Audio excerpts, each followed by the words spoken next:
លាខន្លងយូរហើយយូរណាស់ហើយនៅតែនឹកបងខំយកនាងថ្មីជាច្រើនដងតែបេះដូងមិនអាចទទួល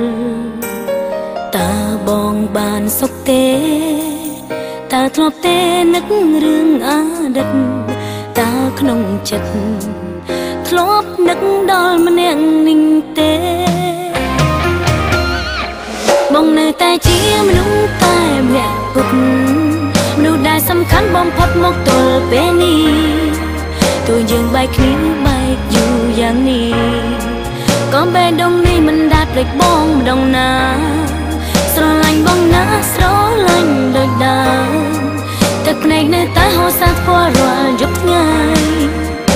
ហើយអ្វីស្នេហាក្នុងលោកនេះចាំមិនជួបប្រត់ធ្វើអីមានតែស្មោះភក្តីមិនបាន